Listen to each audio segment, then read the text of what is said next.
But I'm the only one who drinks coffee at this time. You know, at my age, I can drink coffee at any time and go to sleep at any time. Yeah, well, no, I mean, it's because I have a lot of kids. It's because we have six kids, a lot of babies. That's probably why. Um, the truth is, we bought, I always did Keurig. There's a Keurig machine in here, which Keurig has 100 milligrams of caffeine in it, which is very little. Death Wish coffee. Keurig has very little. You could get more. Now, Death Wish coffee, Death Wish coffee? So Death Wish coffee has 600 milligrams. And if you have a heart condition, you're not supposed to drink it. Now, one second. This is I gotta yeah, a Death Wish coffee has 600. Now, interesting, I was wondering, like, what do they do to make it so caffeinated?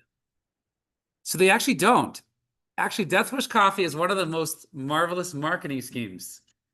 Death Wish coffee is basically it's a coffee.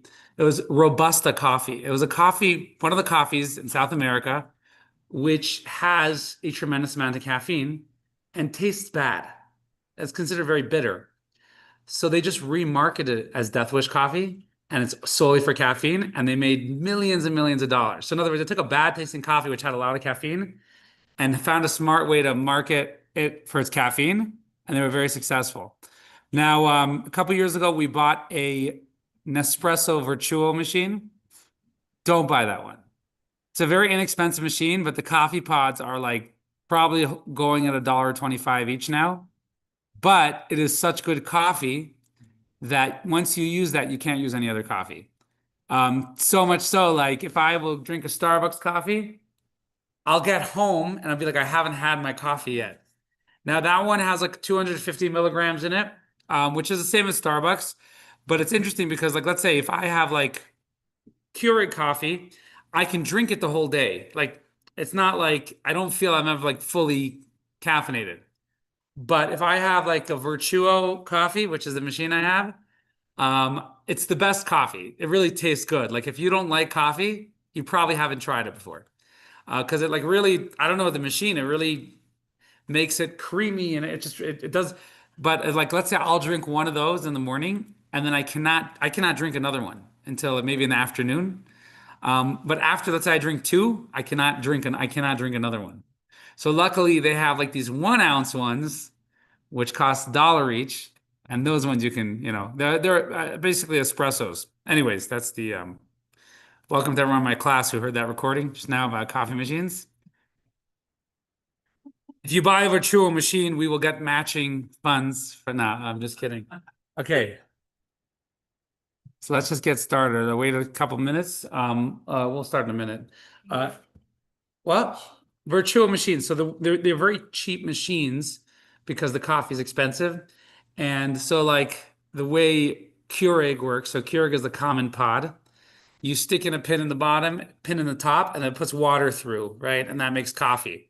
The way Vertuo works, it's like this very fancy pod, and it sticks in like 24 holes, and then it spins it around really fast, and then the water, instead of going out the bottom, comes out the top, and it has what's called crema. So crema is if you go to Italy. Anyone here been bought coffee in Europe? So, I went and bought coffee in Europe when I was in Europe, and it was always very hard because in America we drink like 12-ounce coffees, and there they're like an ounce and a half. And you feel like, and they're like $6 each, and you feel like, okay, drink it. Like, are you bringing another one? So crema is basically, I'm just giving a class on coffee because that's how I prepare for this class. So, that's how I prepare for almost everything I do. So crema is when you make espressos in a certain way, there's like maybe a half inch of cream on top, natural cream. Now, real coffee aficionados, they don't like that. They like feel it, they can't, but regular people do. So I don't care so much, but my wife, like if for whatever reason the machine doesn't produce the cream, she's like, she needs another one. Now, $1.25 is a lot per pod because you're like, oh, I could buy it in a coffee shop, but that's not true. Coffee shops could run $5 to $7 nowadays. So, actually, everything went up in prices. Okay, let's get started. We got a lot of people on Zoom tonight. I hope that's not a just yeah.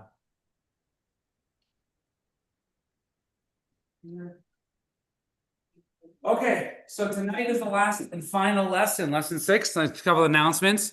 So so first and foremost, Hanukkah is next week. It's a mitzvah to kindle the flames of the menorah every night, starting Sunday night. We have a lot of menorahs if people need menorahs and candles. I didn't take them out of storage from last year, and we have a lot coming in on Friday. Tomorrow night, there's a women's event here. They're going to make menorahs and make mugs. It's going to be a really beautiful event over here. It's a pre-Hanukkah women's event. Sunday night will be the big menorah lighting at the square. I have to figure out how to get the menorah there because my person with the pickup truck, their pickup truck died. So if anyone's selling one, I'm in the market right now. I'm not going to buy one, even though we just made a fundraiser. And our fundraiser lasted a couple days. It's crowdfunding. We don't force anyone to donate. Trust me, a lot of people ghost me.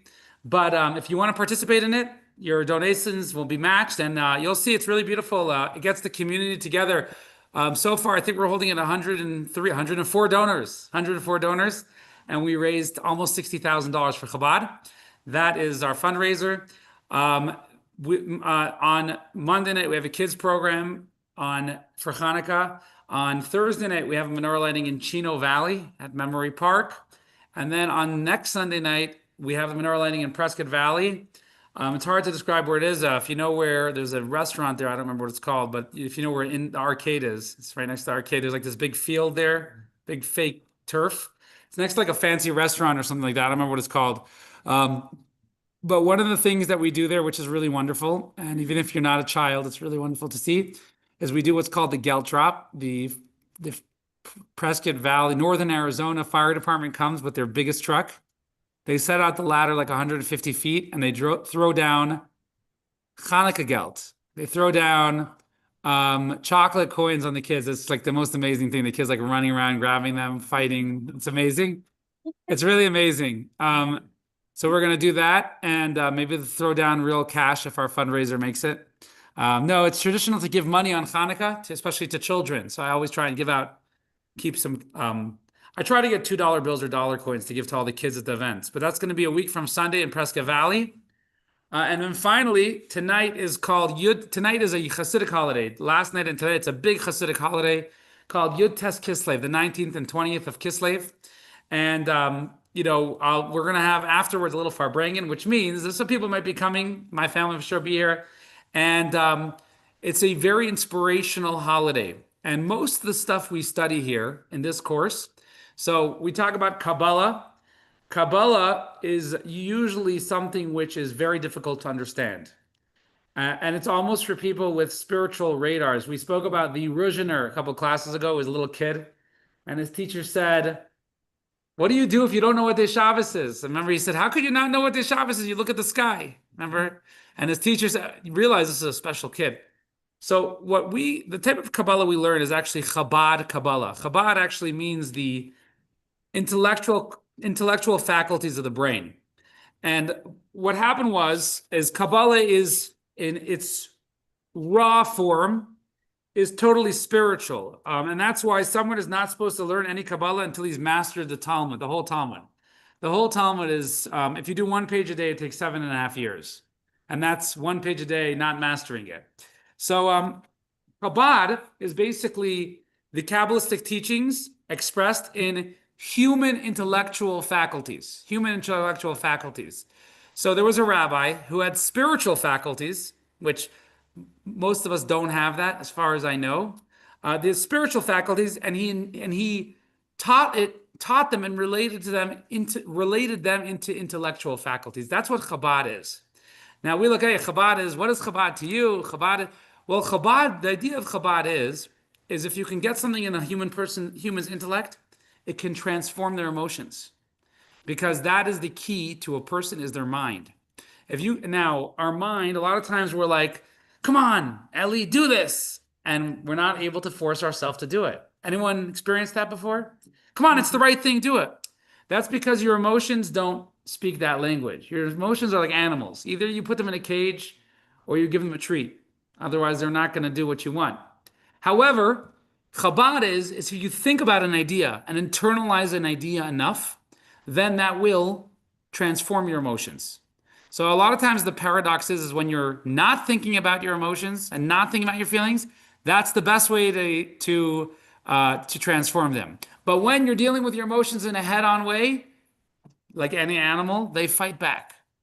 So that is Chabad. So tonight is actually the first Hasidic Rebbe was in prison for actually spreading these ideas. It's a long story. We'll share it later tonight. And he came out of prison yesterday, 1797.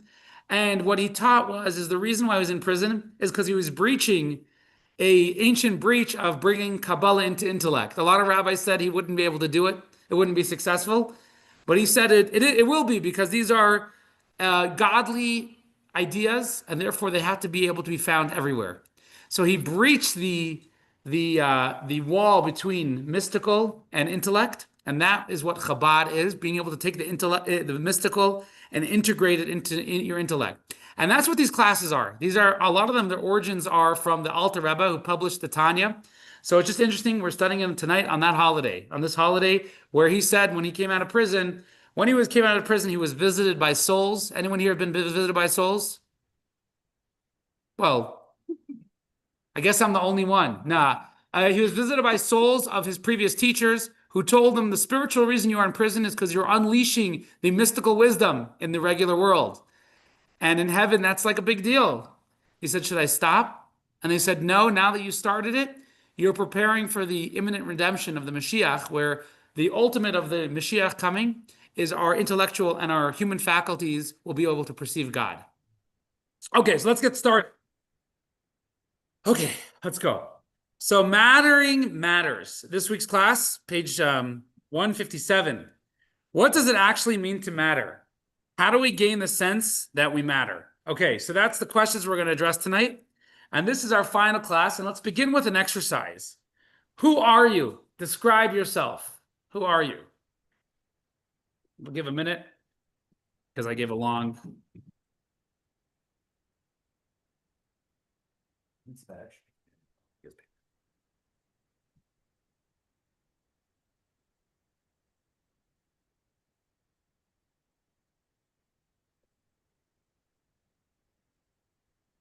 You don't have to share this.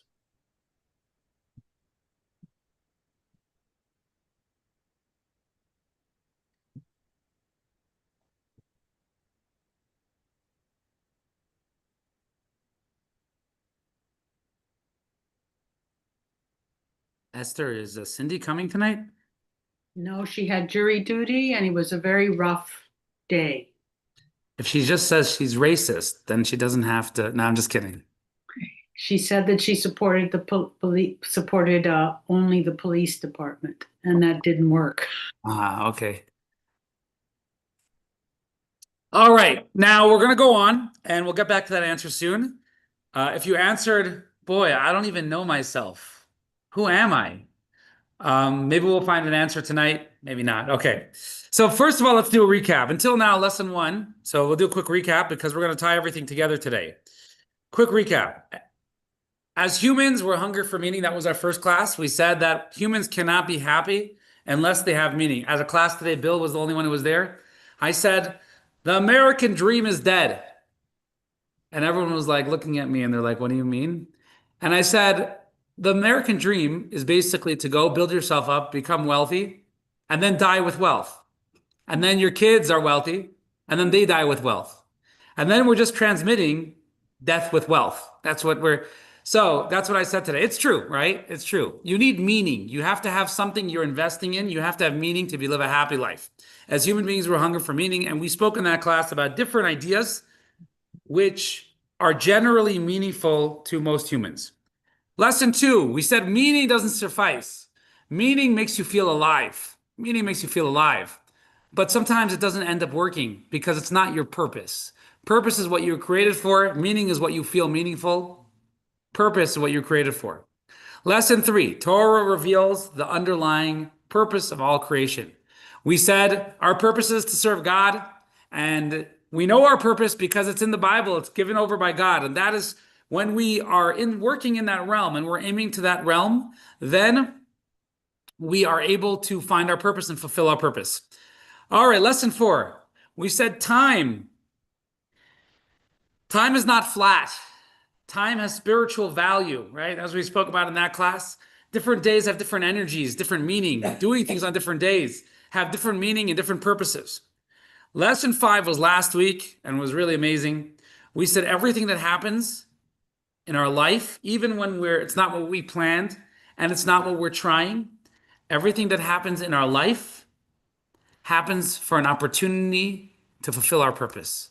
So we said, don't shy away or don't give up. Make the right choice in the wrong situation, right? Wrong as we didn't plan it. Okay. Now we're going to talk about today, what happens to a human being? What happens to a human being if you don't do any of this stuff? You don't do meaningful things.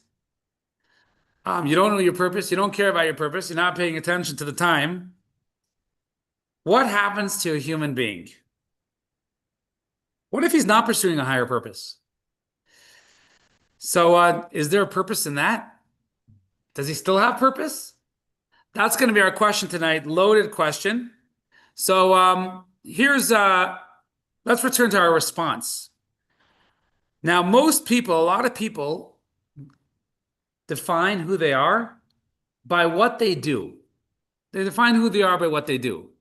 So, one of the previous Lubavitcher Rebbe, I'm actually reading a biography about him. Incredible book came out. If you want to read a really incredible book of things you don't know, it's called Undaunted. Undaunted.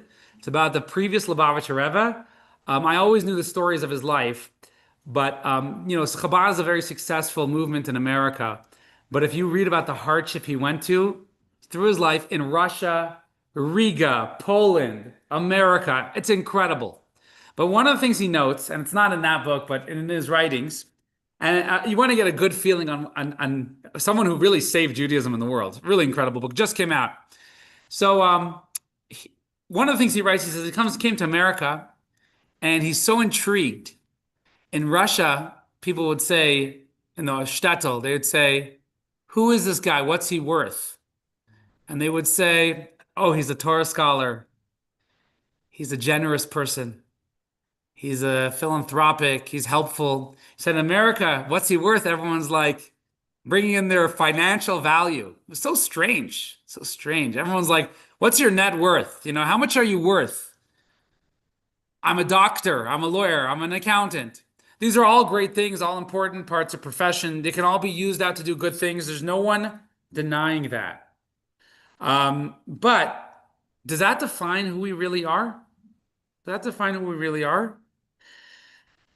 So what is our value? Is our value tied to our talents and achievements? That's the question we're going to answer tonight. And it's actually a really loaded question across the spectrum in the world. I would say, from my experience, a lot of people who are suffering emotionally or mentally, it's tied to this. How about you? Ever have anything like that? Yeah? I'm talking, we have a psychologist in the class, so I just wanted to chat. Ever find someone suffering with that question? What's their value? What's their value? They don't understand. They don't feel do they have value? Which is beyond something that they do. Well, so I would venture to say that that's a big bomb question, right? And society actually suffers with this.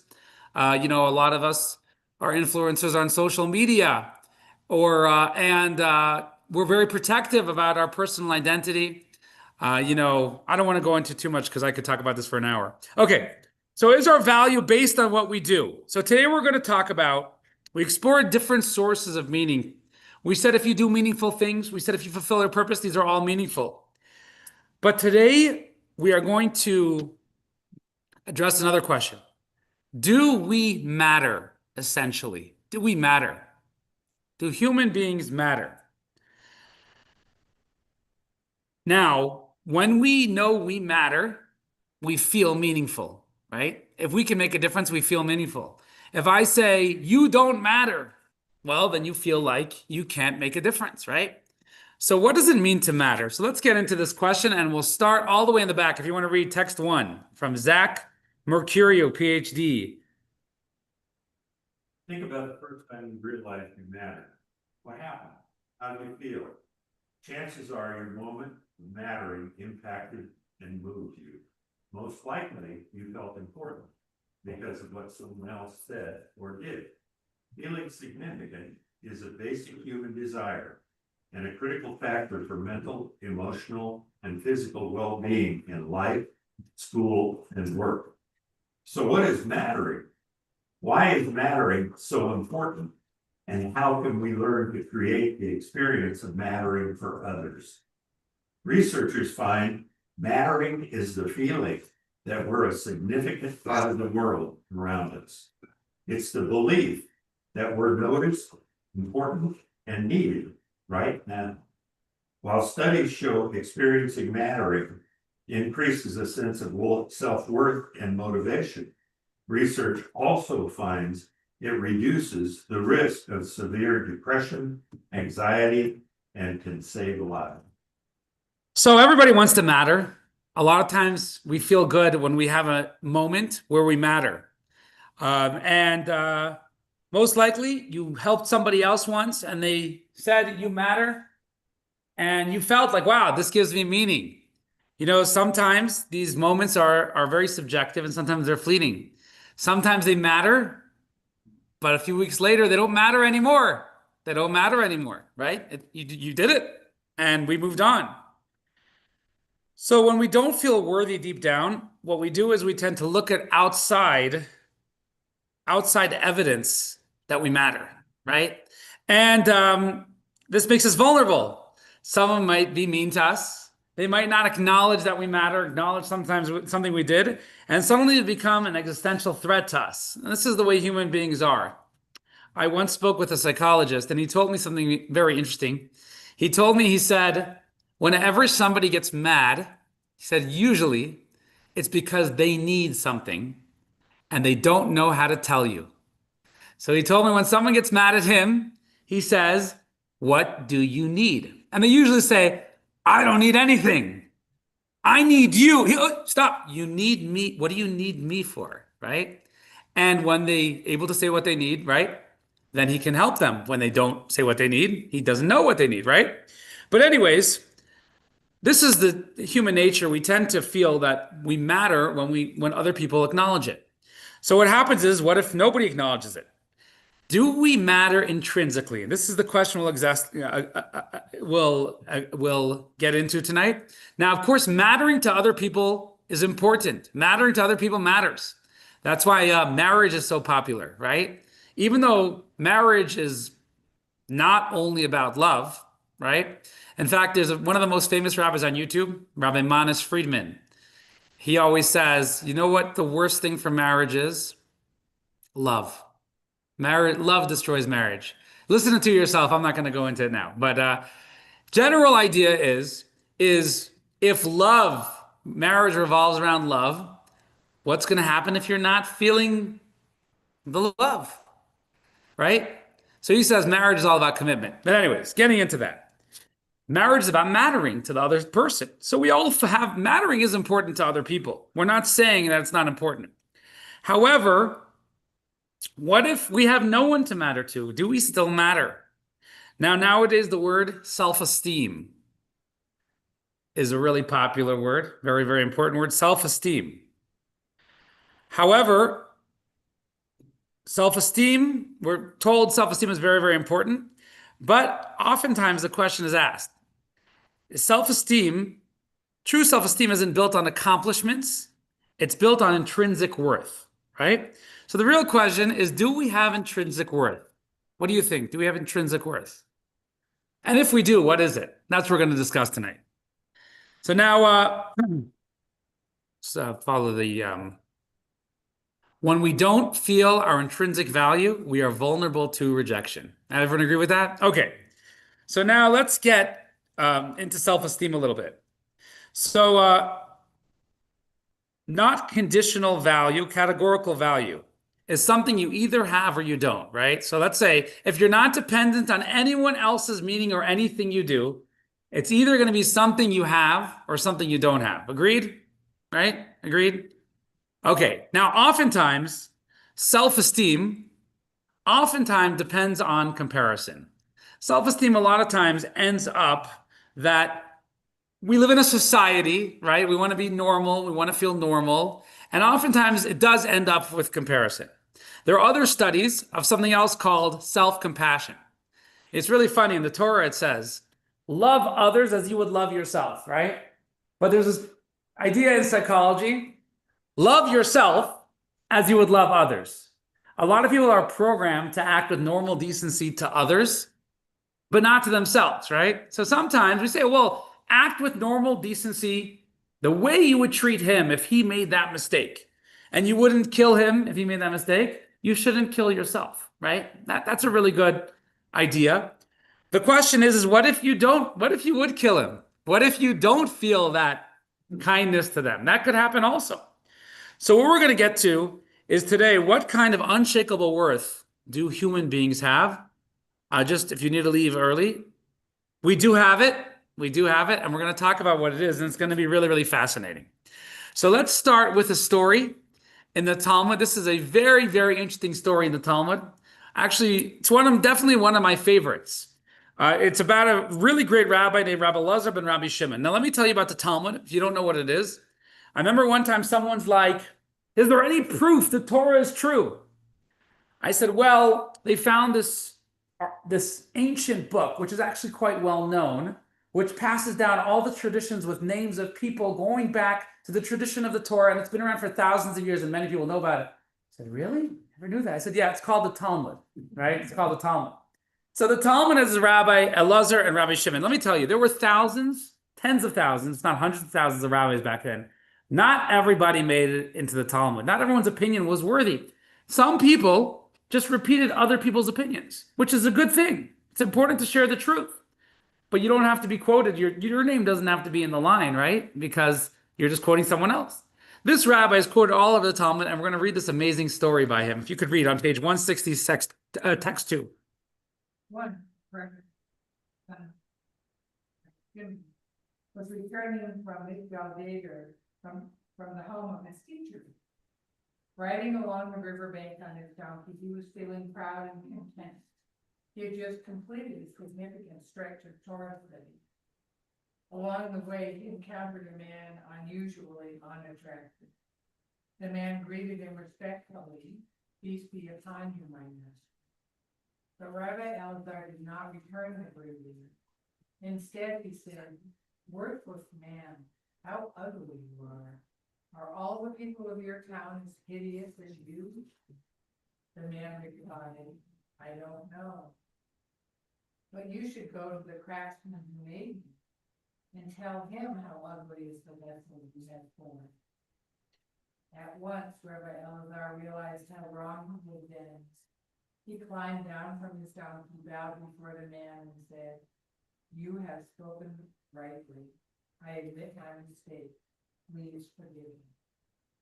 All right, so this is an amazing story. Okay, I'm not going into the story because, you can look in the details of the story and see all these details are like, here's this great rabbi. Imagine this great rabbi. We're not talking about like a regular rabbi. This is like a great rabbi.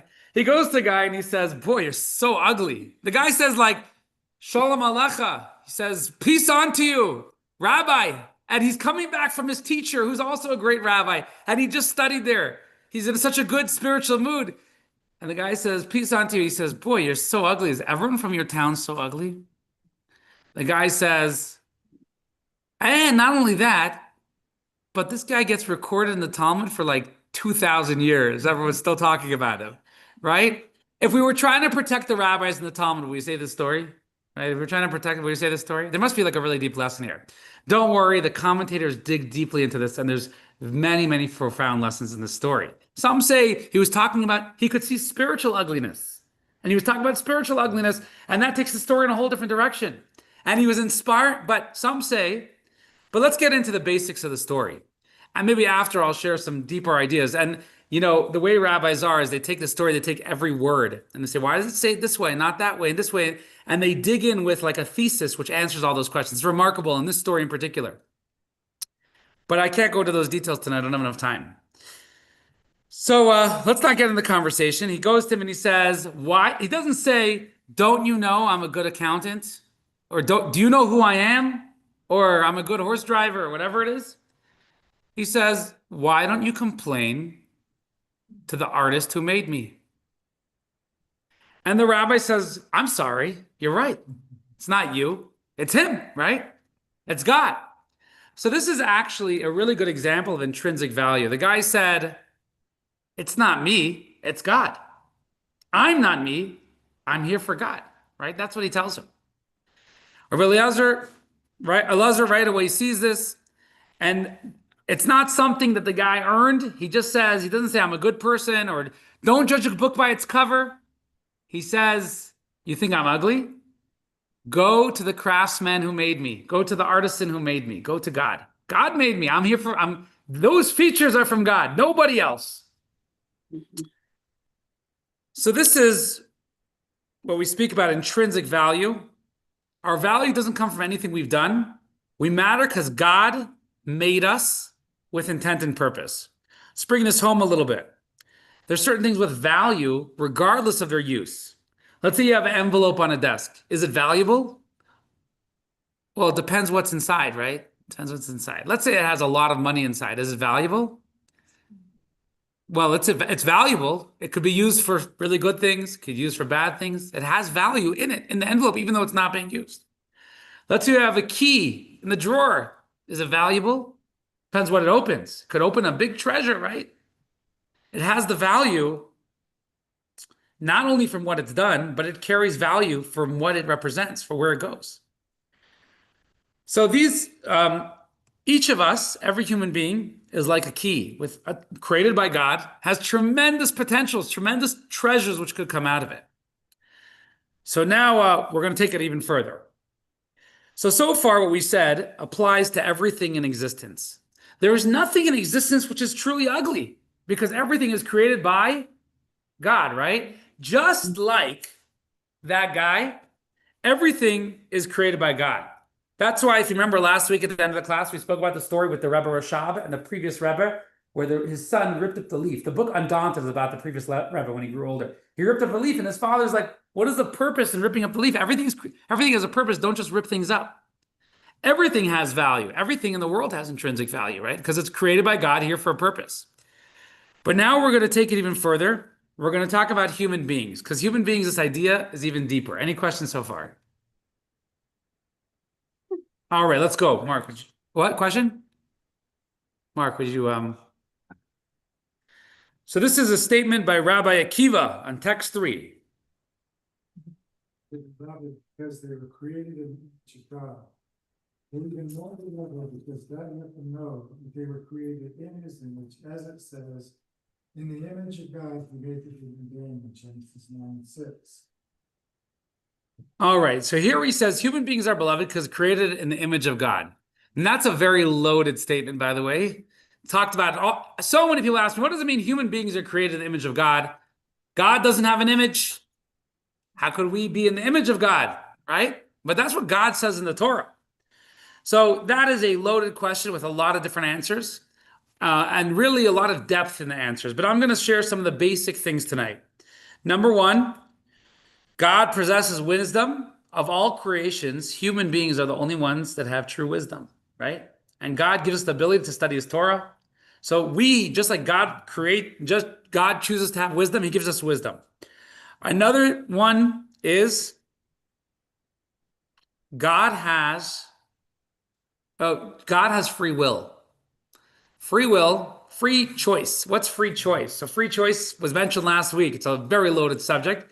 But free choice means you can choose. You have moments where it is up to you.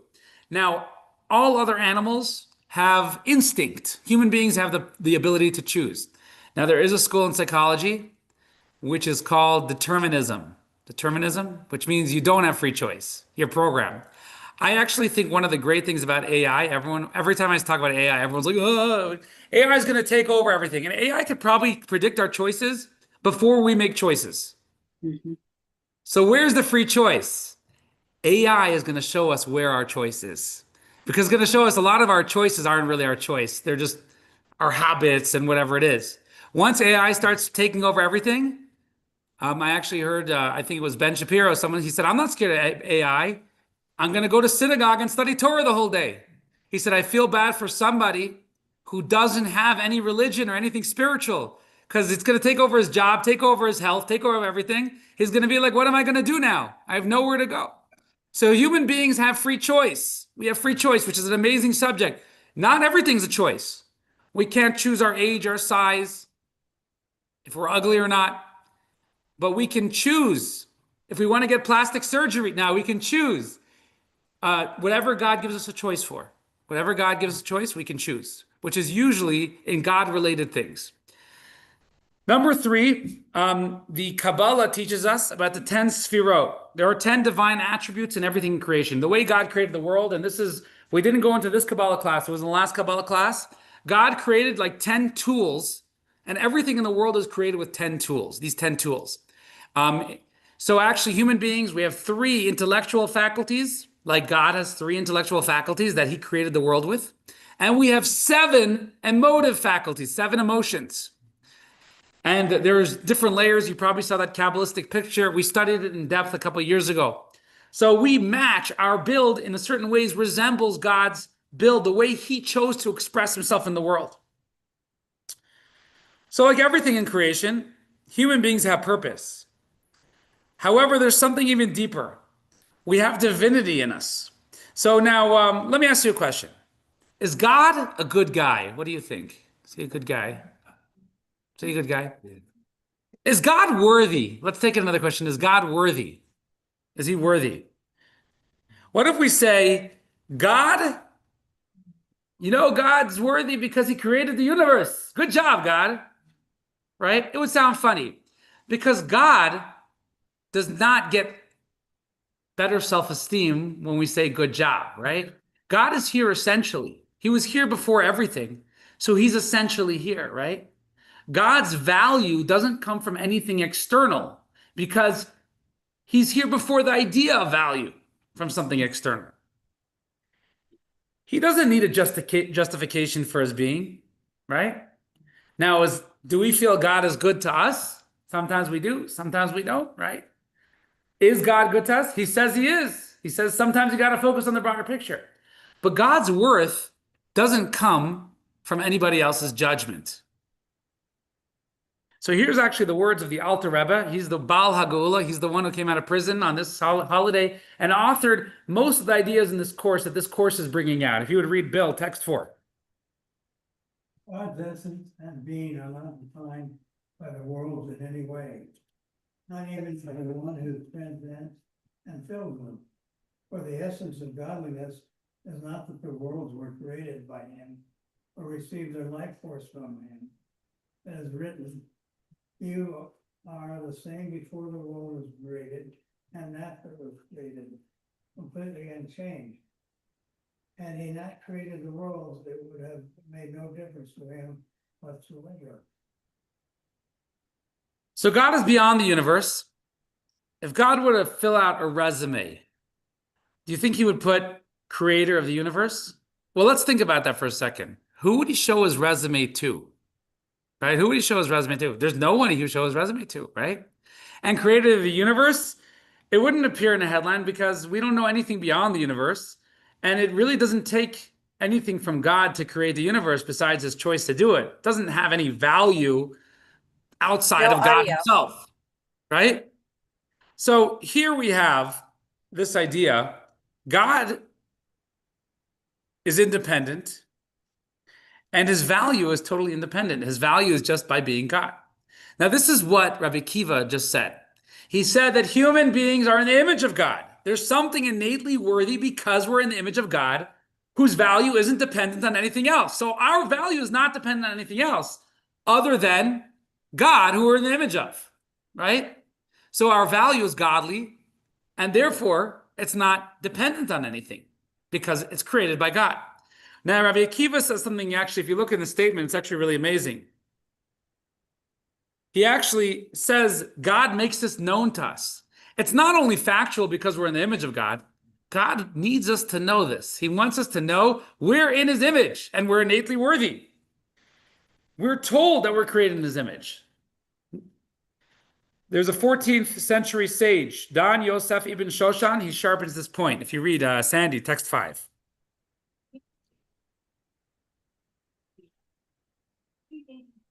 Take this too hard.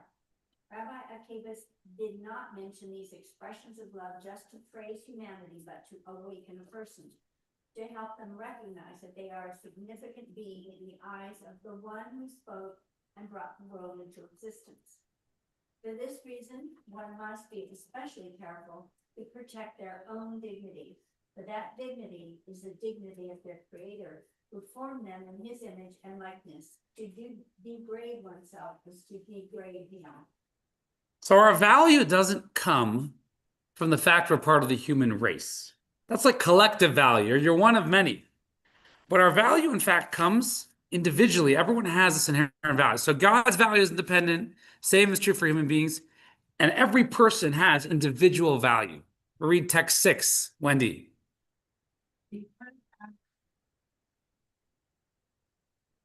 The individual is required to say, the world was created just for me. So every individual has to say, so God, let's take it back a second.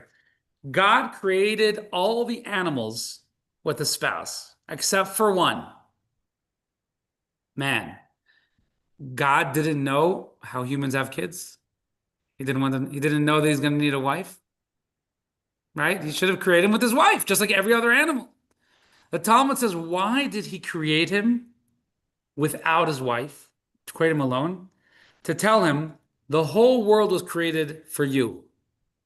And same thing with every human being. Every human being has to know the whole world was created for me, individually. So now someone's going to walk out of the cross and tell somebody and say, did you hear? The whole world was created for me, right? Was God trying to entitle us? You know, everything's for me. There's some people who feel that way. The world owes me. However, the truth is what it's saying is you matter to God as if the whole world was created for you. This isn't arrogance. This is clarity. God created you. You fully matter 100% to God, as if the whole world is created to you. It's not to be self-important. It's to be God-important. You're really important to God. What you do is really important to God. No one else can do it but you. Before you achieve anything, he didn't even have a wife yet. A person has to know that I have value because God created me. I have value because God created me. Now, there's a really interesting, this is a really, really important thing to know. So Rabbi Manis Friedman, I mentioned him. He's the most famous rabbi on YouTube. One of his famous story is he was called into a hospital room with a child who wanted to commit suicide. He was tied down and everything. So he goes in and he walks in and the kid says, I know what you're going to say. They all said it to me, the therapist, the priest, God loves me. He came in and he said, no, God hates you. But God needs you. And that's why you're here. And that's why you can't take your life. God needs you. See, love and hate, they flip-flop sometimes, right?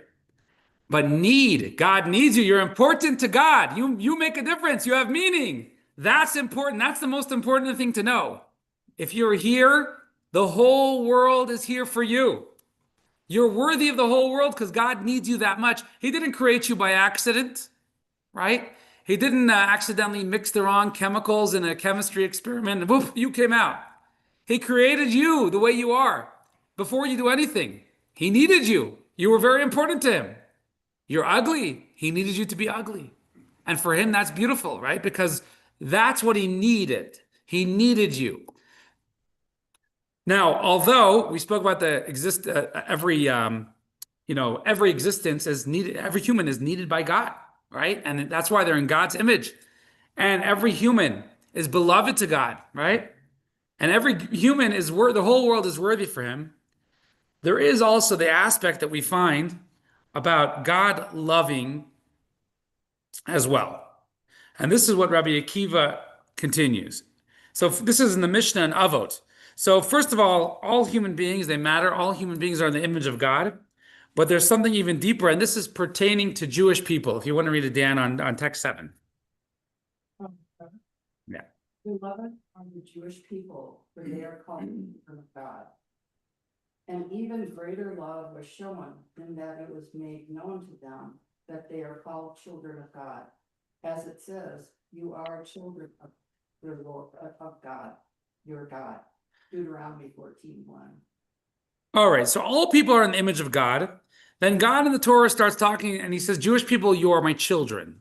Now, what is it about children? These are two different dimensions, and let's unpack it. Now, first of all, where does God say Jewish people are firstborn children? When they're in Egypt. Were the Jewish people behaving in Egypt? So actually, it says that the Jewish people were not behaving in Egypt, but God says, hey, they're my children. So being made in the image of God means we resemble God.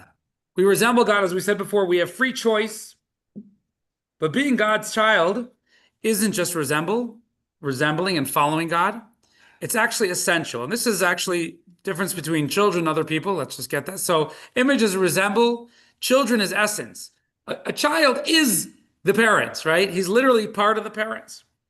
Now, a child doesn't become a child by behaving, right? If a child misbehaves, we don't say, you're not my son anymore. He's my son, he's behaving. That's actually not what a child is.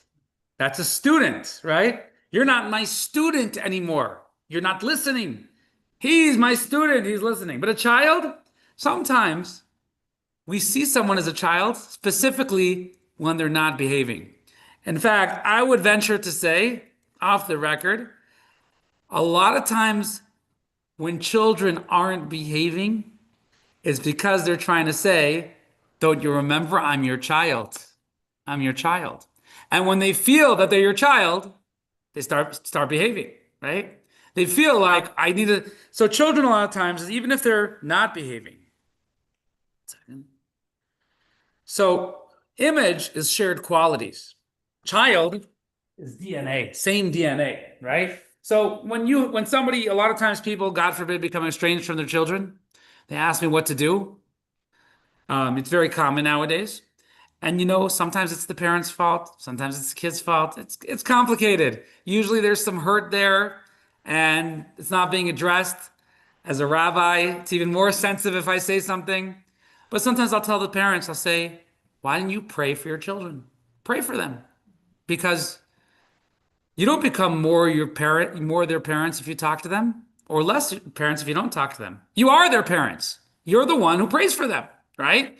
You pray for their good. Pray that they should be happy. Because you know what? If they're not happy, you're not going to be happy inside either. So Jewish people have a special connection called shared DNA. Now, and furthermore, image is earned love. It's created love. If you're in the image of somebody else, if a human being robs and steals, you know what they're doing? They're somebody who's in the image of God, and they're acting like they're not in the image of God. Act like you're in the image of God. That's what a sin is. A sin is you're not acting like you're the image of God. Do you still have inherent value? Yeah, that's what's so bad about it. That it means something. Children have inherent love. All right. And finally, the children, their image can be conditional. In other words, there's times where you're more acting in image or less acting in image. But children always have that sense of children love. And actually, this is, we'll get into more, but this is right in the beginning of the book of the Tanya. And we'll read on, Julia, if you read text 8. The second soul in a Jew is an actual part of godliness from above. As it says, Israel is my distinguished and illustrious child. Exodus 4:22. And you are children of your God. Deuteronomy 14:1. Just as a child is drawn from the parent's essence that is contained in their mind, so too the soul of every Jew is drawn from God's wisdom. And since God is wise, but not with human limited wisdom, for he and his wisdom are one. The Jewish soul, which stems from that wisdom, is likewise one with him. All right, so this is actually the beginning of Tanya. Talks about the special Jewish relationship with God. That the Jewish people, what makes someone Jewish is having this second soul, extra sensitivity, where they are essentially connected in this special way. Now, let me tell you something. Anyone here have children, grandchildren, or just like babies? When do you feel the love of the child? When you're holding them as a baby or when they graduate college?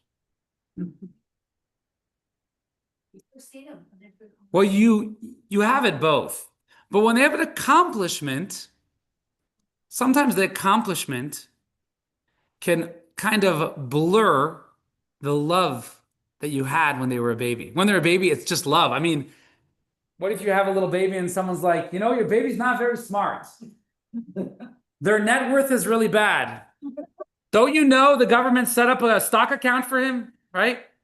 The net worth is, you know, they really can't do much. I remember, I don't remember which kid, but one of the babies was born, and they don't talk, they don't walk, they don't do anything, right? What's going on? The older child, they don't do anything, right? But that's what a child has. A child brings out that unconditional, unshakable love inside. In fact, sometimes you see the love of the parent when the relationship is really hard. You see how much the parent goes for them, right? And this is the Nefesh Hashenis. This is the second soul of the Jewish people. And this is actually how Hosea, if you read text 9a, how he puts it. When Israel was a child, I loved him.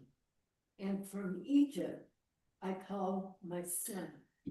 So here's what God says to the prophet Hosea. He says, when Israel was a child, I loved him. And from Egypt, I called him my son.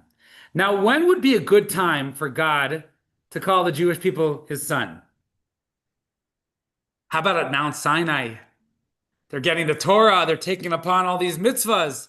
It says at Mount Sinai, God cleaned up all the sin in the world. And it was supposed to be really, really beautiful. The sin of Adam was cleaned up. And then the Jewish people end up doing the golden calf, right? But Mount Sinai, God said, these are my children. When does God say it? When the Jewish people are like a baby in Egypt. They didn't have any commandments. They didn't know anything. In fact, they were very, very assimilated. It says the only thing they had left is they still had a Jewish language, Jewish names, and they had Jewish clothing. Nothing else. In fact, when God took them out of Egypt, the angels said, I don't understand. Egypt does idolatry, and the Jews do idolatry. Why are you choosing this one over this one? And God said, oh, these are my children. These are my children. So we'll read text 9b. This is from the Rebbe. A father's love for an older child who has developed intellect and refined character may not come solely from the fact that this is the father's child. It may also be because the child is wise, well-mannered, or respectful. And that's love rooted in reason. But fathers' love for a young child is different. It is not about whether the child does or doesn't do it. It's an essential love because they are one. Father and child are of one essence. With an older child, through this essential bond remains the love that stems from the observable qualities that can sometimes overshadow it.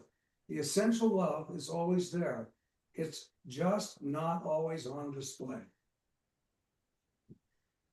So this is the idea we were saying before. You know, when parents have children, they don't say like, hey, can I trade this for another one? Or can I, hopefully not, right? They don't say, can I trade this one for another one? Or like, oh, you know, sometimes they get upset at their children. Sometimes they wish they could do it better. And when they do that, oh my gosh, don't do that. You know, it doesn't always end well. God's love doesn't waver even when we fall. And actually, this is actually in text 10. This is actually a really beautiful midrash. If you want to read it, you want to pass it the book? All right, no problem. At that time, God said, my children are stubborn, but what shall I do? To destroy them? That's impossible. To have them return to Egypt? That's impossible. To exchange them for another nation? I simply cannot. So God says this beautiful thing. He says, yes, he has unconditional love. And he doesn't want to change it in for anything else. So love is not measured by behavior. We're his children, and he wants us. So this, to answer our original question, We said, do we matter? And if we matter, to whom do we matter? So the answer is yes, very much so. We matter to God.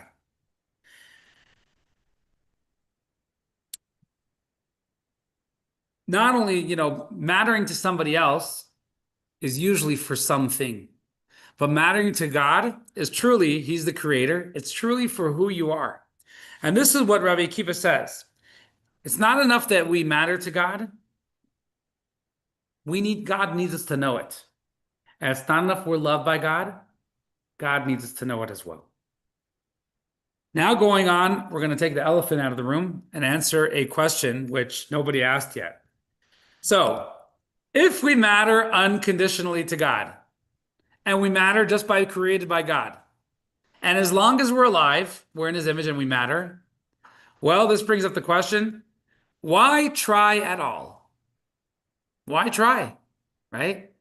If you do something good, do you matter more to God? If God creates the world, does he matter more to somebody else?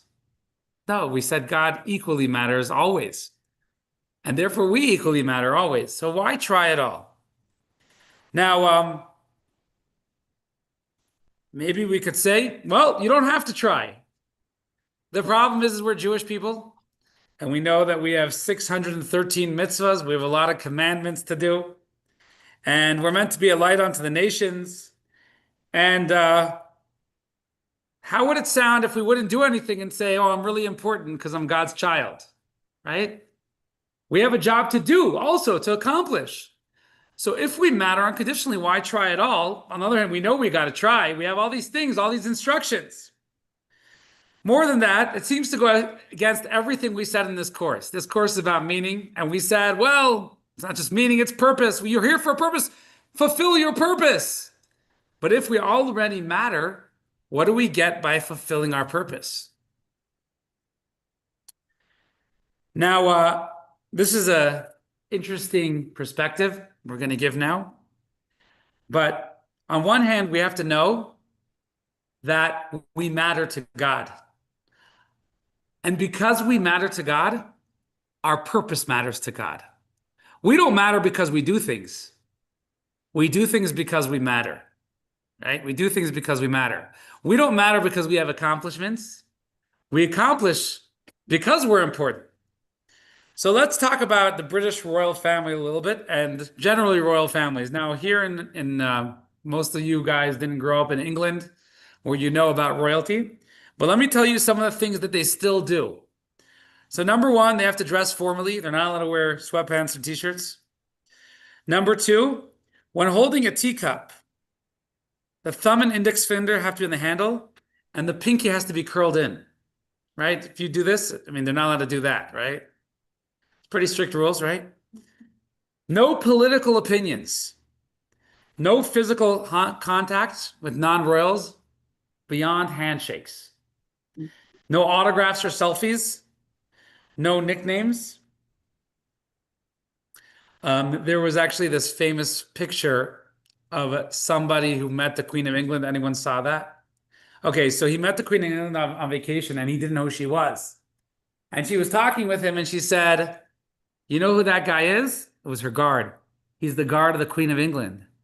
I was like, no way. Can I take a picture with him? So the Queen of England said, sure, I'll take it. So she took the picture and the guy went home with his picture and he showed his friends, this is the guard of the Queen of England. And only later did they find out the joke that she had played. So you saw that? Anyone saw that? Okay. So anyways, let me ask you, if they mishold a teacup, are they less important? They don't have to hold the teacup to make them important. They hold the teacup that way because they are important. They're royalty, right? So they're royalty, so they have to hold the teacup. So none of these rules make them important. It's because they are important that they have special rules. So importance comes with privilege. And that's a similar way human beings are. And we'll talk a little bit about something which is actually a very interesting subject of self-respect on text 11, all the way in the beginning, all the way back to the beginning. Text 11, page 170. kind person. This refers to Hillel the elder. When Hillel would part ways with his students, he would continue walking with them. They once asked him, Rebbe, where are you going? He replied, to fulfill a mitzvah. What mitzvah? They asked. To bathe in the bathhouse, he said. Is that really a mitzvah? They wondered aloud. He said, of course. Think about it. Statues of kings are placed in theaters and stadiums. The officials appointed to care for them wash and polish them regularly. They get paid for it, and they're honored for it. They move in the circles of nobility. Now, if that's how we treat lifeless images made in honor of human kings, how much more so with me, a human being who is fashioned in the divine image and likeness, as it is written, for in the image of God, he made a human being. So this is a really deep perspective from Hillel. Hillel was one of the most famous rabbis in the times of the Second Temple. So he says, I need to go bathe myself, not for me, but for God. It's respect for God because I am not for me. I am for God. So by bathing me, it's honoring God. Now, Hillel was known very much to do this, where Hillel felt, this is actually really remarkable. Hillel once said, they said, what are you doing? He said, I need to feed a poor person. And he went to eat lunch. So they said, what do you mean? You're feeding yourself. You're not feeding a poor person. So one of the commentators gives a really phenomenal explanation. They said Hillel had no assets. He didn't feel he had any money.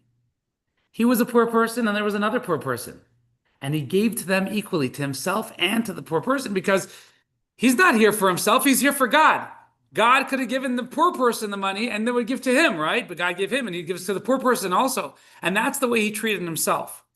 Now, this isn't in order to bathe, to build stature, or to become a greater person.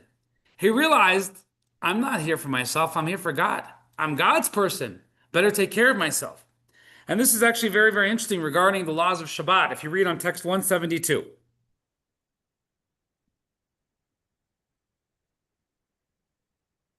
12a. Honoring God. It was taught, person should wash his hands and feet every day in honor of their creator, as it is written, everything God made, he made for his own sake. So in Jewish law, we're very into washing hands. It's not for cleanliness. It's ritual water. Now, I want to tell you, nowadays it's really easy to wash your hands. But back in the days, it was really difficult. You had to draw water. And we know during the Black Plague, there was actually anti-Semitism because Jews didn't have it as much. And it was because they washed their hands a lot. Now, here's the key. We're not washing our hands because we need to be clean. We're not washing our hands because it feels good. We're washing our hands because we're recognizing that we belong to God. We're here for God. We're God's people. We're in the image of God. Now, this is, we'll see in text 12b. In honor of their creator, meaning to honor the one who made them, as it says, for in the image of God, he made the human being. And when others see a beautiful person, they're inspired to say, blessed is the one who has such beauty in this world. So hygiene isn't just to clean yourself and keep yourself healthy. Eating well isn't to keep yourself healthy. That's not the purpose. Eating well is to be in the image of God, to keep yourself clean for God. It actually has spirituality to it. Actually, in Jewish law, you're not allowed to hurt yourself. Why aren't you allowed to hurt yourself? It's my body, my choice. The truth is, it's not your body. It's God's body. And God doesn't allow you to hurt yourself. I remember I had a teacher many years ago, really great, well-known scholar. And he was actually really world-renowned. Well, he wasn't so well-known, but he would have been if he was an influencer. He was very, very humble. But when someone would be sick, he'd say, did you go to the doctor? He'd say, no, it's a headache. He'd always say, it's not your body. It's God's body. You have to take care of it. It's not your choice. Oh, I'd rather die or rather be sick. It's God's body. You got to take care of it responsibly. We spoke about this many times about burial, right? People say, hey, I want to burn my body, cremate, whatever it is. It's not your body. It's not your choice. It's God's body. do with God's body what he wants. Now, this is with hygiene, but that's not what it's about only. It's about being a moral person. Every human being has the 7 Noahide laws. We all have spiritual missions in the universe, spiritual missions in our life. And that's being in God's image. We're created in God's image, but that means we get to act in God's image also. And we get to act in God's image and extend that importance and that meaning to God and the fact that we matter into everything in our life. So now we'll get back and we'll talk about what it means to be kids of God in text 13a. Bill.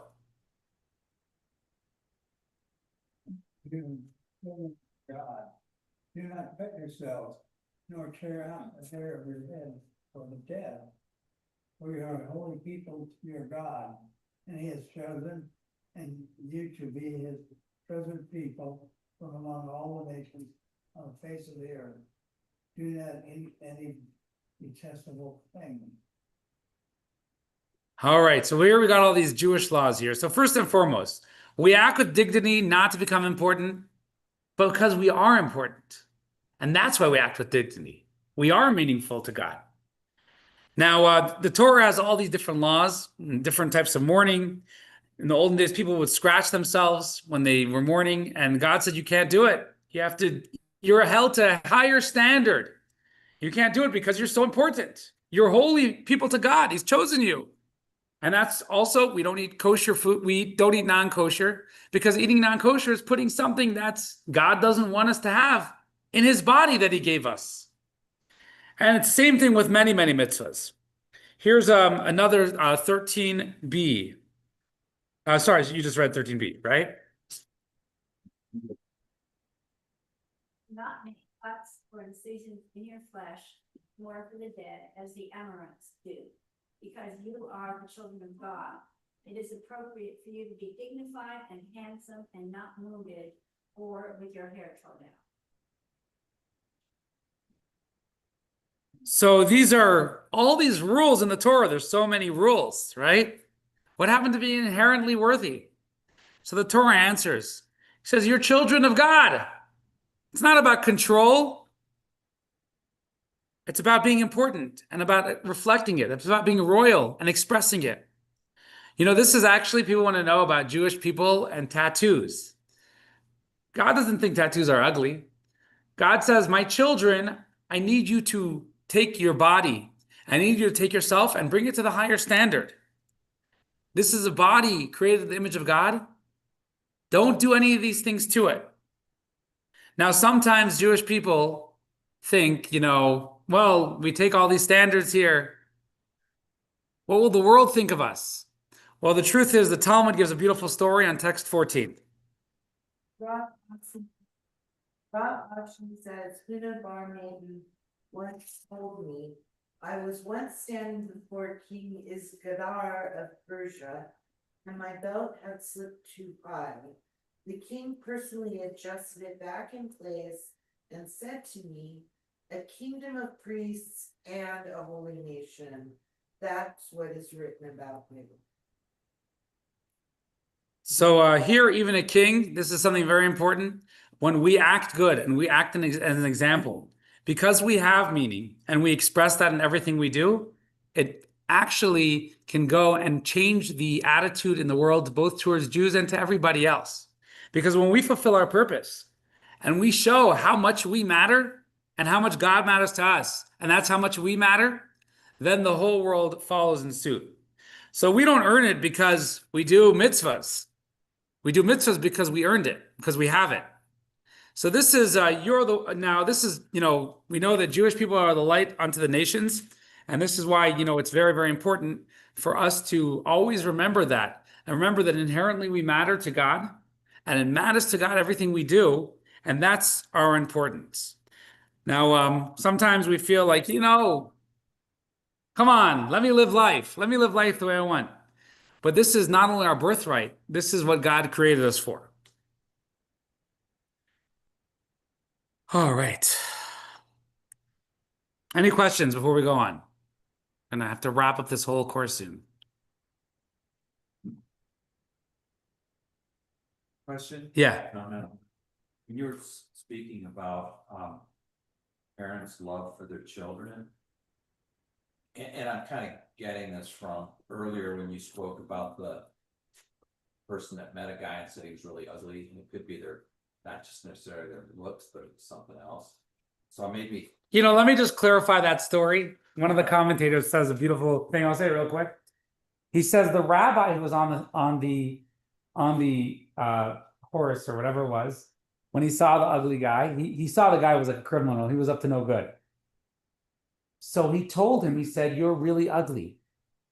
Now, what was his intention? What did the guy answer back? He knew this is what the guy would answer. The guy said, "Go to the artisan who made me." The guy realized that his ugliness was set up by God, and he still has relevance to God. In other words, he said, sometimes we feel like I can't do good things, I'm such a bad person. Well, who made you such a bad person? God. And when the guy realized that his ugliness came from God, he said, wait, God is with me in the ugliness. I can do good things. So that's just one of the famous commentators there. And he deciphers it. He actually shows how that's the meaning of it. But yeah, so point about parents loving their children. I'll just challenge that, because I think that it's more of an instinct. And I think it's more of self-determination, or for a child to love their parents. Well, so the truth is parents loving their children is an instinct. And children loving their parents is also instinct. Things sometimes come in the way. When the Torah says, you are the children of God, it's trying to tell us, you know about children and instinct and this and that. That's what it's like with God. We're going to understand from our relationships with children, we're going to understand. Now, you know, nowadays we live very complex lives with tons of distractions and tons of different things. And, you know, sometimes families don't always work out the way they should, you know? And, you know, we actually, you know, we can look generationally, there's all sorts of different guidance, but we're living lives where we're very, very distracted by all sorts of different things. And things sometimes get in the way of the love between parents and children nowadays. But that doesn't mean it's not there. And it doesn't mean we have to don't have to dig it up. And so that's, you know, we're talking about the way it should be, and, you know, the way it was for many millennia. We're living in special times now. Now, sometimes in the Torah, there are children who misbehave a lot. You know, sometimes there are parents who may be distracted by different things that override their love for their child. You know, that does happen. But generally speaking, we do believe there's a natural instinctive love in the parents to the children. Yeah. Absolutely. Absolutely. Absolutely. You can love the child and not love their behavior.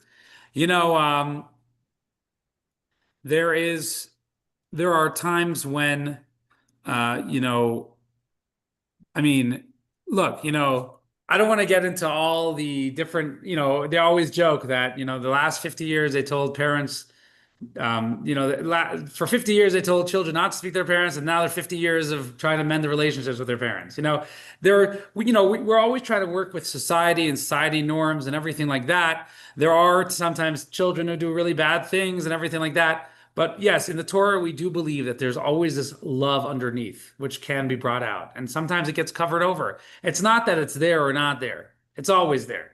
Sometimes it gets covered over by other things. Okay. Sometimes we get distracted. Okay. So are you more meaningful or royal if you do noble things, or you sit in bed eating ice cream the whole day? So we matter. Number one, we matter. End of story. We really matter. We're really important to God if we're here.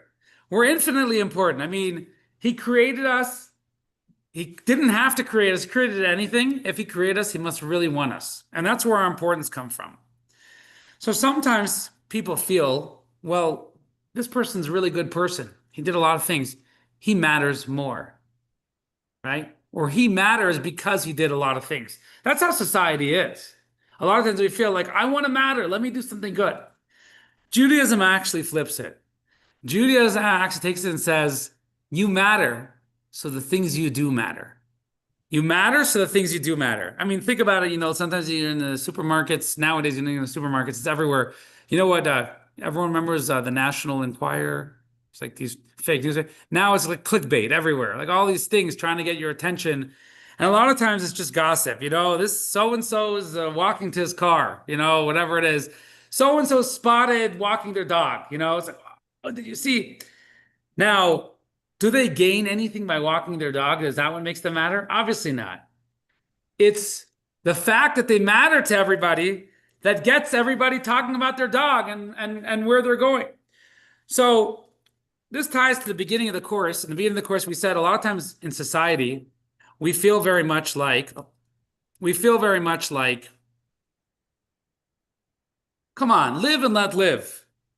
As long as I'm not bothering anybody, I'm paying my taxes, I'm doing, I'm living an okay life. Let me enjoy it the way I want to.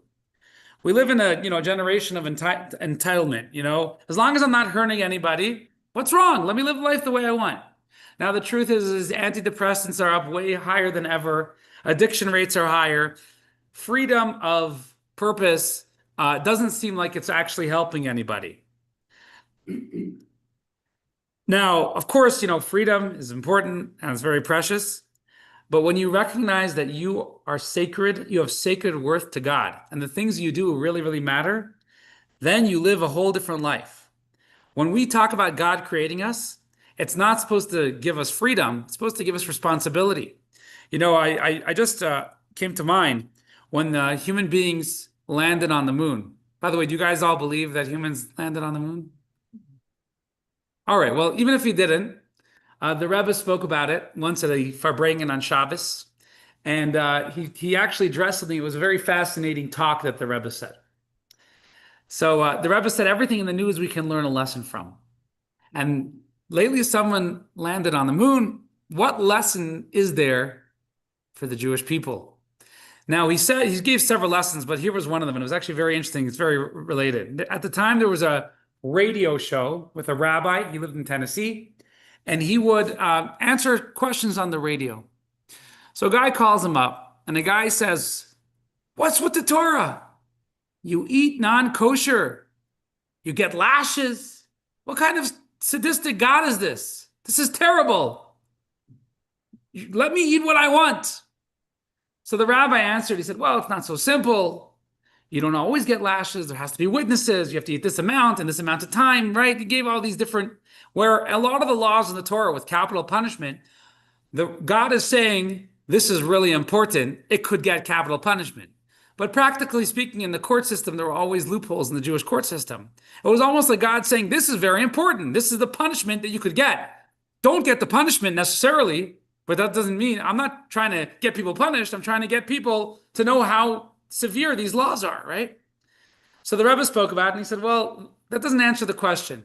So the guy said, well, it's very rare to get the punishment. The Rebbe said, that doesn't answer the question. Because what if he does get the punishment? Why such a severe punishment? He said, let me tell you, we can learn a lesson from NASA. He said, who landed on the moon? Astronauts. Astronauts go, there's billion-dollar programs, training, every screw is accounted for. The type of food they eat is a special type of food. The type way they sleep is a special type of sleep. Everything is accounted for. And imagine some astronaut comes in his ship or satellite, and he says, hey man, I eat what I want. See, do you realize you're costing the country, not only you're endangering your life, you're costing the country's investment billions of dollars? Don't you know there's special rules here that help do these things?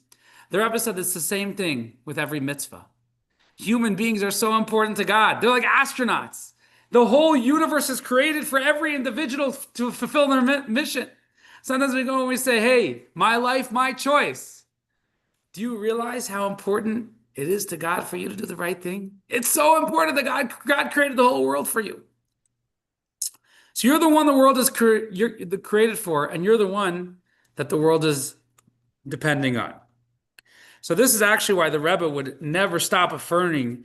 He'd always say, when people would say they were depressed, a lot of times the Rebbe's answer was, don't you know that this infinite creator who has everything, created you specifically the way you are. And not only that, but he has this amazing mission for you that every detail is so important to him. You're intrinsically important. So we'll read text 15. Where are we holding? All right. Who are we holding with? All right. Being a child of God, meaning that the essence of a Jew is united with godliness, naturally brings about a state in which every part of the person is also aligned with godliness. The mind is drawn to Torah study, and the emotional character is directed toward love and all of God. So this is the idea the Rebbe would always talk about. When you're a lot of times people fight this, and sometimes they feel like I did something so bad, I'm not important anymore, I don't matter. But number one, a person always have to know they're important. They're not important to the world, and it's not that they're important to their family. They're important to the infinite God. Now let me tell you something. If you're important to the world, that's measurable, and there's less important and more important. Just like, right, what's closer to a billion, $1 million or $1? $1 million is closer to a billion, right? But what's closer to infinite? $1 or a billion? They're equal, right? You know which one's closer? Whichever one God wants. Whichever one the infinite wants. You can't be closer to it because infinite goes on forever. So that's the way it is with every human being. When you think about every day and you say, wow, I'm alive, I'm here. The infinite God wants me. I'm infinitely important. And what I do matters infinitely. That can be empowering. Yes, question?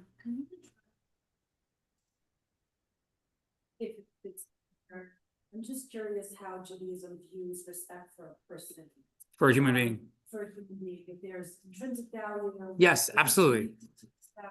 Every human being is in the image of God and has intrinsic value. Now, let's say you go to prison and you come to career murderer. Is he in the image of God? Yes. He acted not in the image of God, but he's in the image of God. And therefore, you always need to be there trying to respect them and try to help them in their situation. We believe in repentance. Maybe we believe that guy can never go back on the street because he'll hurt somebody.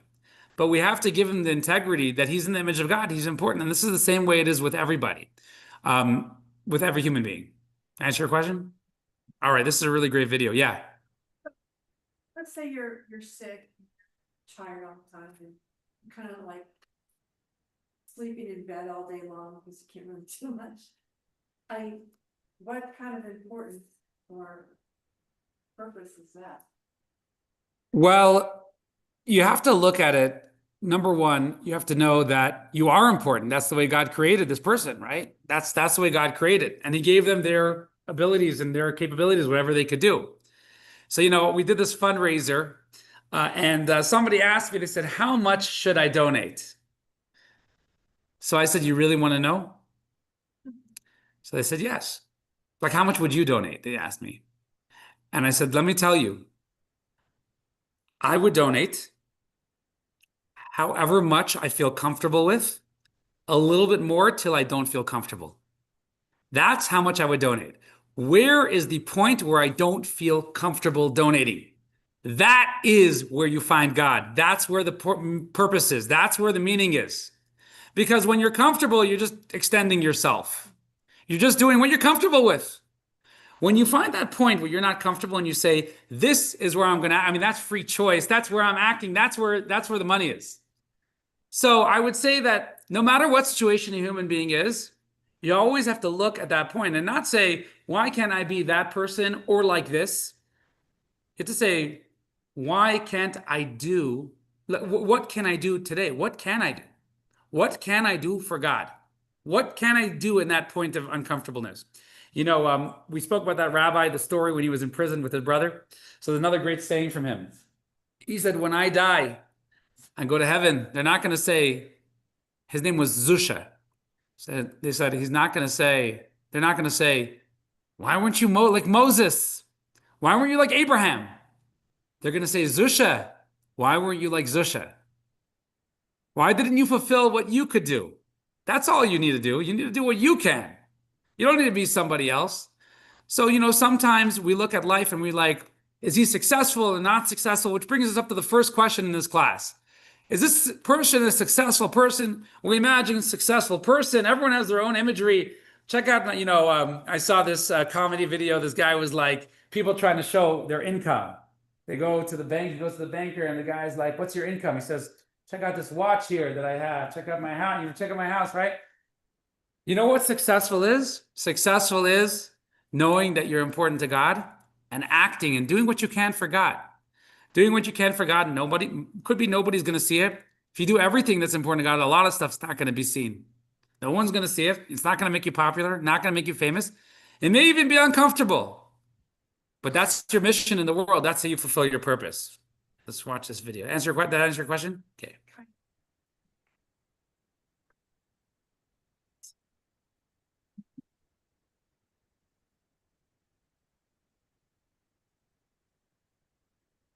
Hello, thank you for calling Life Tech Support. How may I help you find fulfillment in life today? Yeah, hi there. Yeah, I've done all the things, checked all the boxes, so why does it feel like something's still missing? No problem. We'll troubleshoot together. Before we dive in, could you share your screen so we can look at the settings? Oh, sure. Sure, I could do that.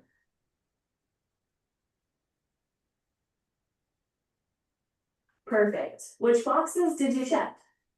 Yeah, the fulfillment boxes, good job, cozy home, lots of gadgets, regular vacations, restaurants, all the things that should make me feel that my life is truly full.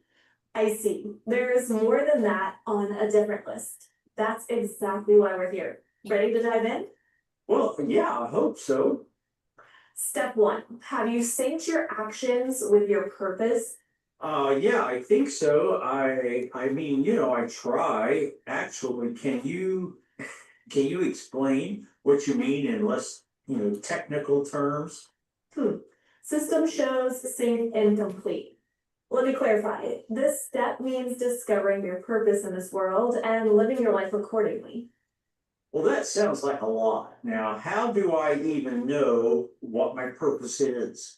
Not to worry, we'll break it down. Step 2, have you checked your source code? Source code? I can barely remember my Amazon password, and to be honest, I didn't even know I had a source code.